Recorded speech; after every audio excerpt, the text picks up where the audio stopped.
What's going on, guys, and welcome to today's video. And today we are going to be doing the final detail on the gray 2004 Laredo here. Because I think, or I know, this will be the last time we have this thing on the channel. I think it will be off to its new owner in just a couple of days. But there was one last thing that I had been meaning to do and saying I was going to do. And finally, I'm going to do today. I'm going to take the time and finally make this paint look as shiny as I'm pretty sure it can. And if you guys read the title, How Not to Do a Paint Correction or Detail, now let me kind of preference that in saying I've only done one vehicle prior. The Silver 04 Overland that we had on the channel, that was the first vehicle that I've ever taken a power buffer to and tried to correct or work on the paint with. No, I didn't record it because I really hate showing you guys, how to do something if I don't know how to do it. So I at least kind of learned how to do it on that one, and I improved the look and didn't ruin and swirl the paint. So hopefully on this one I can kind of educate with my very little knowledge. Now, no, we're not working on $1 million Ferraris and supercars. We're working on $500 Jeep Grand Cherokees, and that's why I feel so much better about learning on a little bit cheaper vehicle. So let me show you kind of what I've bought and what I used on the Silver Jeep, and we'll kind of jump into my method here. All right, guys, so this is my Harbor Freight detail paint correction, little purchase haul right here. This is the Bauer 6-inch DA. I think this thing was like $69. Is this the best one that you could buy? No, absolutely not. Is this like the nicest one Harbor has? I think so. It is variable speed. It's got a switch here on the side.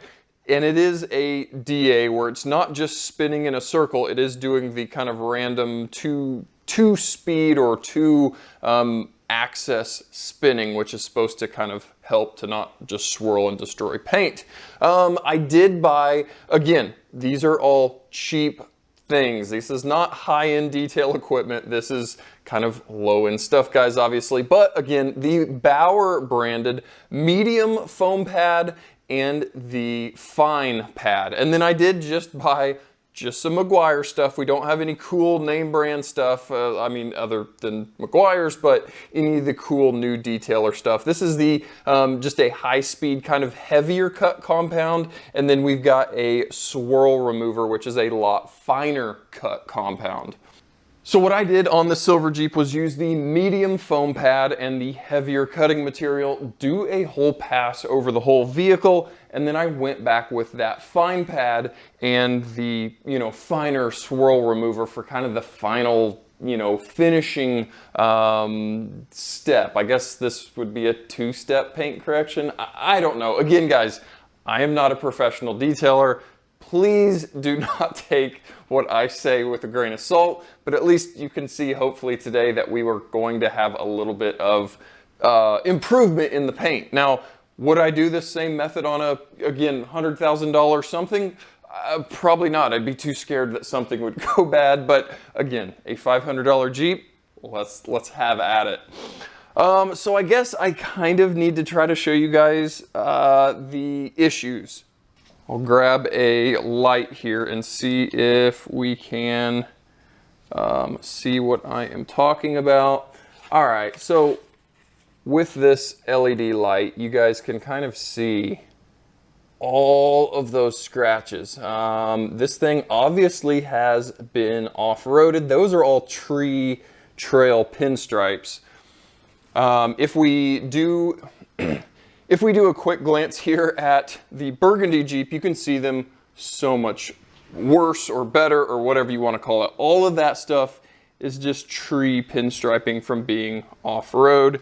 And again, like I said, you can see it here on the door on this thing. Again, it's everywhere. It's just really, there we go. We can see, yeah, all of those white fine scratches in the paint. We do have some pretty heavy ones on the hood here.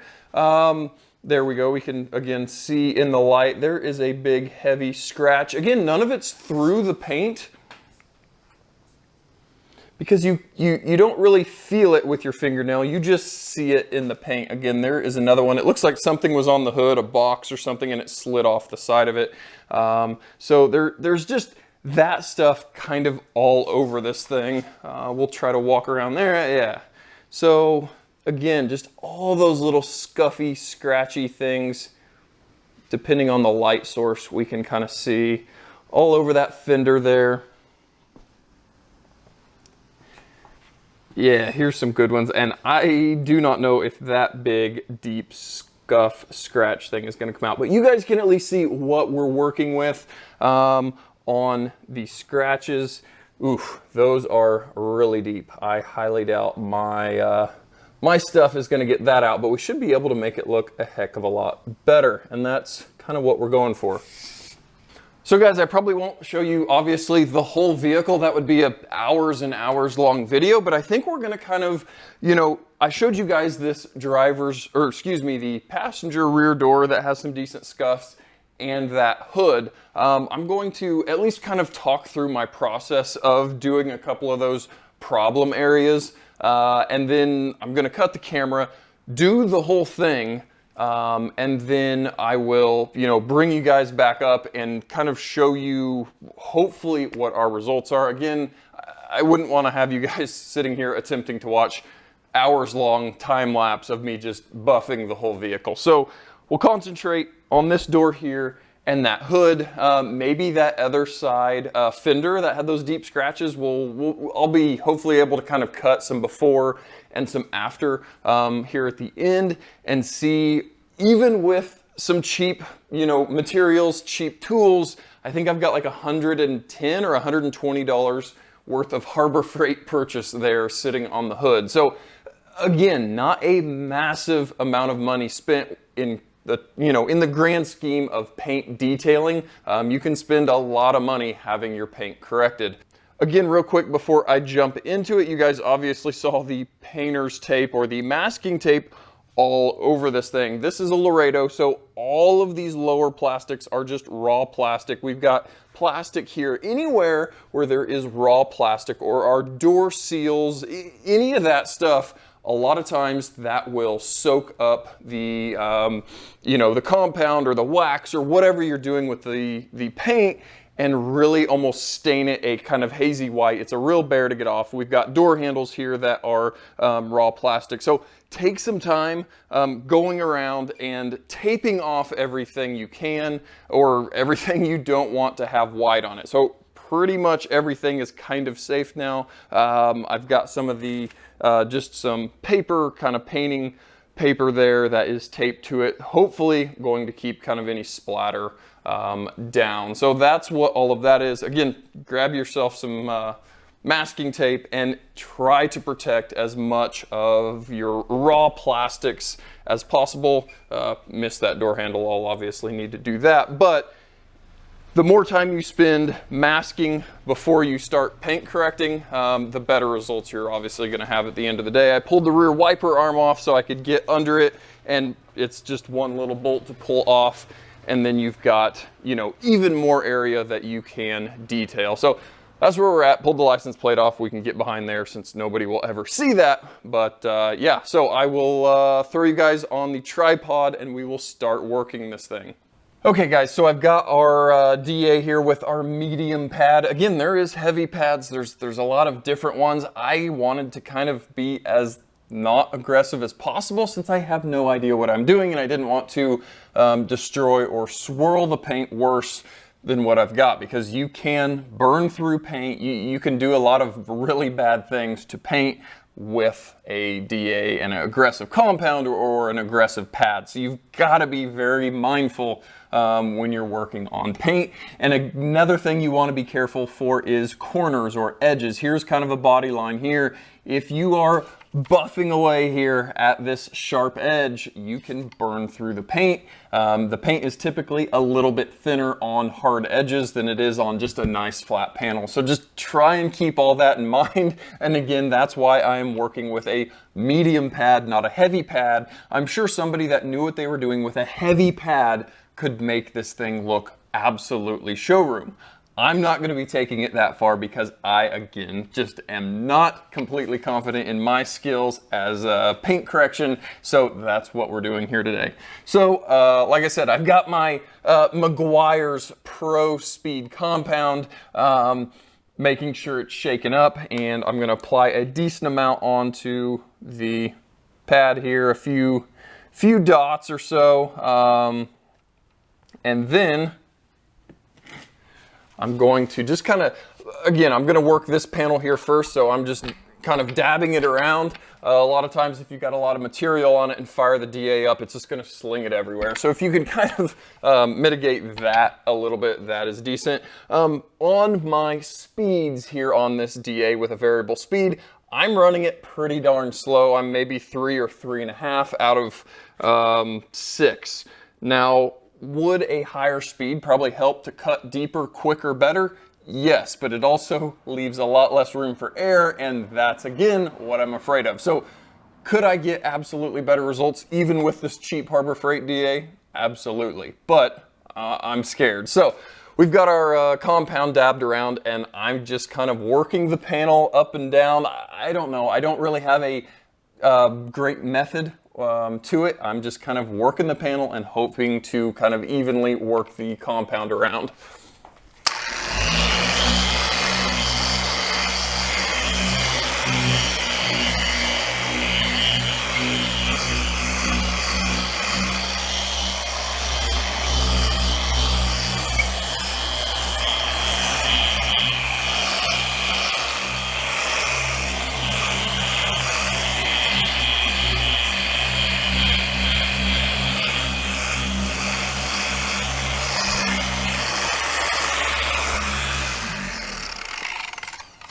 So guys, now that we've hit that whole panel with that heavier pad, just kind of taking a microfiber and hand wiping all the compound off, or the material that's left. All right guys, so here is what our results are after just that first initial pass or cut with the medium pad and that heavier compound. Again, it looks, even just this looks a ton better than it was. I mean, for an old Jeep, you could probably just leave it here and be happy with it. Again, you can still, yeah, there in the light, you can make out, you know, some heavier scratches in the paint or clear coat. Again, you can't feel them with your finger, but yeah, there we go. There is another one that is just a little bit deeper than what I am cutting down to.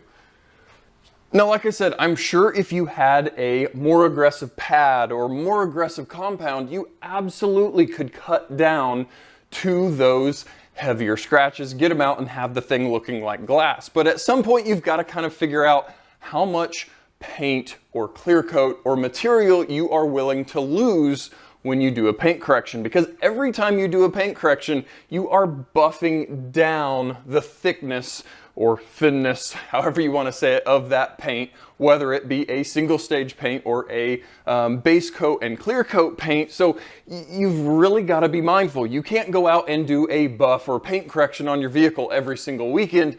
You'll end up running out of paint, and nobody wants that. So again, depending on how that vehicle is going to be used, what type of vehicle it is, really kind of depends on how much paint or thickness you want to leave on that vehicle. So that's kind of why I am stopping with this amount or this aggressiveness of buffing. We're still going to do that fine pad with the final kind of swirl remover. Will that get rid of the heavy stuff? No, absolutely not. It's going to kind of help finish off a higher gloss finish there on the end, but you just really got to decide if it's a show car that's not going to be getting this scratched up initially, then yeah, you could probably take that thing down and go more aggressive. But on a Jeep that's going to end up back on the trails, I believe the new owner talked to me, and this thing's going to be wheeling. This thing's going to Moab in a year. I mean, this Jeep's going to be used as a Jeep. It's going to get new scratches on it. So again, this one's not as important. So let's jump up to the hood, at least on our problem areas, and we'll go ahead and hit it with our heavy compound again, and then we'll jump over to the light. We'll hit these two areas and kind of see what we end up with. So guys, here is that hood, one of those hood scratches. Again, this is probably going to be deep enough that the whole thing does not come out, but we can at least work this area and see what it kind of ends up looking like.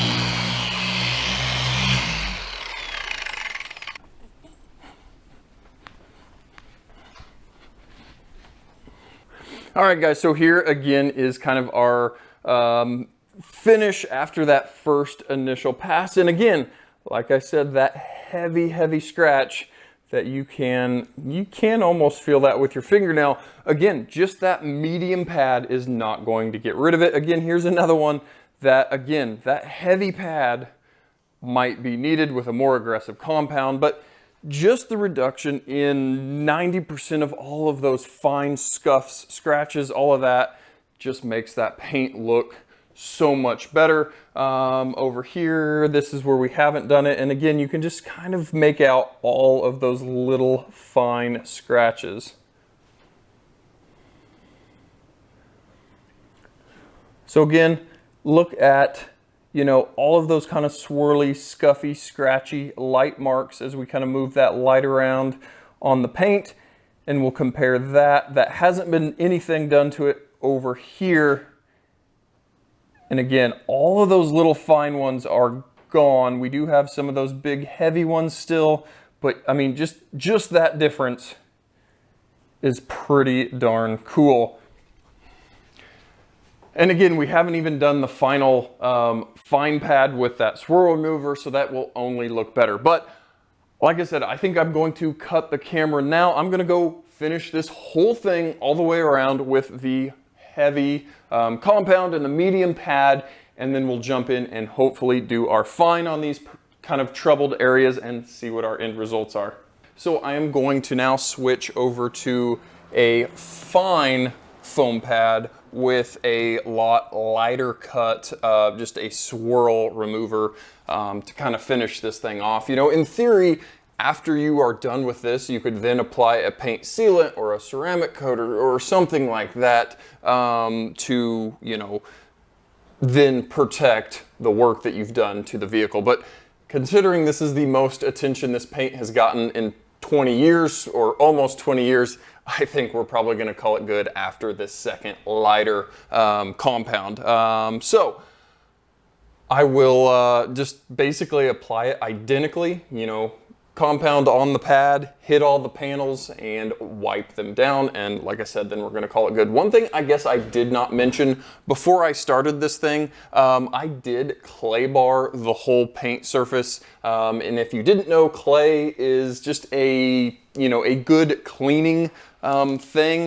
Here is just a little piece of clay. Again, this was just some Meguiar's clay. You rub this on the paint surface, but you do need it to be slippery. So, you know, soap and water. I used the, you know, car wash soap, had the panels really soapy, and then you take the clay, obviously a bigger piece than this, have it flat, and you're working that panel.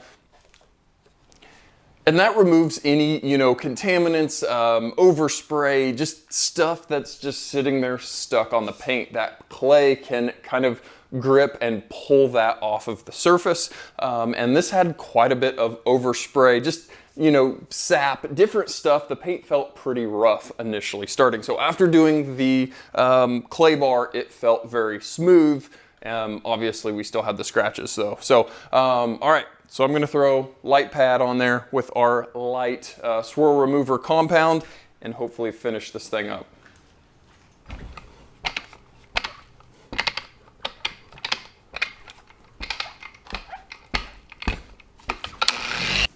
Now guys, I guess another thing I didn't really mention, again, before I started doing this, I did get a touch-up paint pen and tried to go over every single little dot and speck and scratch that was actually through the paint. Now, no, it doesn't look professional having a little, touch-up spot on the paint, but at least it isn't bare metal. And then, did this process here, obviously, after that. So hopefully, all of that will kind of help to protect the panel from future rust if you at least, made the effort to put a little touch-up paint in there. I don't know. That's my thoughts at least.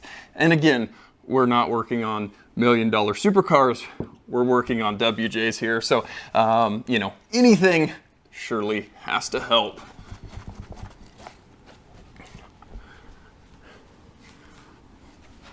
All right, guys, so here is kind of my final product here.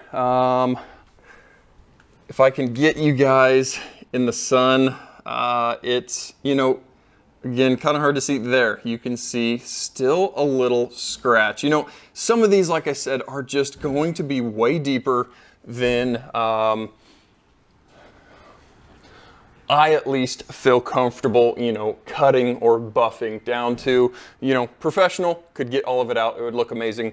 But again, I'm just trying to make the thing look better than it has in many, many years. And I think I'm at least doing that. I'm not swirling the paint. I'm not scratching the paint. I'm not making it worse. I'm at least taking 80% of the light scuffs and scratches off. And that's all I'm kind of going for here.